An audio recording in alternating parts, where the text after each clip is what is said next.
Madam Deputy Speaker, this mini-budget is obviously has been a complete disaster, complete catastrophe. That's what this motion is about. Unfunded tax cuts for the rich, whether it's the 45p, whether it's the bankers, whether it's a corporation tax, whether it's letting the fossil fuel companies with their excess profits off the hook. Unfair, unforecasted, and obviously leading to sterling down, mortgages up, debt costs up. It's a complete disaster. And what the Chancellor stands there and says is, well, OK, it was all a mistake and we'll reverse it, and don't worry, we'll grow the economy. Completely ludicrous. It is possible, of course, to grow the economy. Labour grew the economy by 40% in the 10 years to 2008 and used that to double the amount of investment in the health service, the education service, and to lift 1 million children out of poverty, 1 million pensioners out of poverty.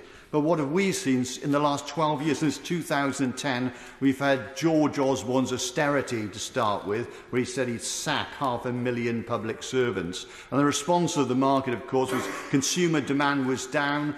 We haven't seen any growth. We haven't seen any pay increase. And so there's no resilience in our economy and our country to the pandemic or wars or outside shocks. And the truth is that the Institute of Fiscal Studies has said that had the trend rate of growth under Labour continued until before the pandemic, the average wages in Britain will be £10,000 higher. So people would be stronger to take on these shocks that we've all suffered, and that is because of the Tories. So it wasn't the case that it was all right before the mini-budget. It was a disaster, and now this is a complete crisis caused by the Tories. We've got a situation where the numbers in food banks under the Labour Party in 2010 was 26,000. By 2021, it was 2.6 million, 100 times the level. And now it's far worse.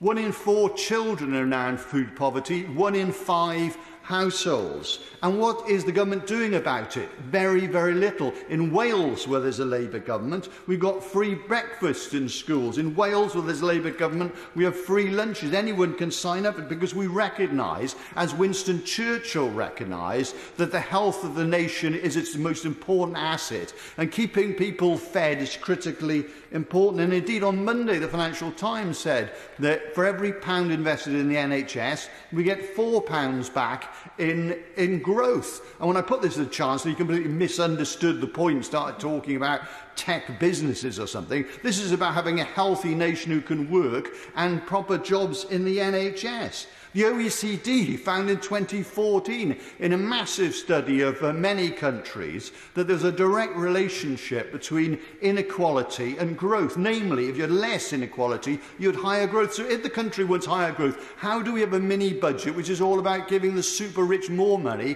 and clobbering the poor and indexing benefits to wages instead of prices, which are rocketing? It's completely inept, it's completely unfair, it's completely immoral, and it's going on and on. They talk about productivity. We know from the ONS that we would increase productivity if we had more people working online, in particular older people who've got caring responsibilities, who'd want to have a more flexible life and work-life balance. But we've got a minister in Bays now, hasn't even got a computer, as I understand it, and sort of poo-boos, you can't be working if you're at home. That's completely inept. We should have a situation where there's Wi-Fi for everyone equally by providing Wi-Fi clouds in towns and on all our trains. And when I go back to Swansea, we're just wasting hours because there isn't the proper Wi-Fi, because it's not a public service, it's a private service, and they can't be bothered to put it in.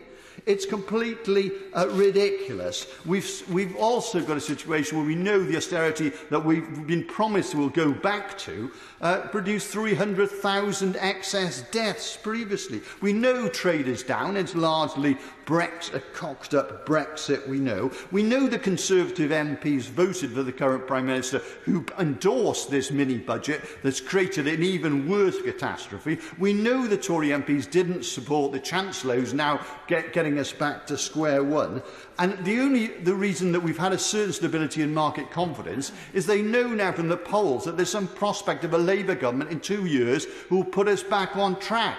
So what we should do morally, what we should do economically and politically, is give the people a choice, give them a general election now, so we can sort out this economy, give it to a party that really can deliver growth, that has delivered growth, will deliver a better, stronger, fairer, greener Britain, and kick this lot out.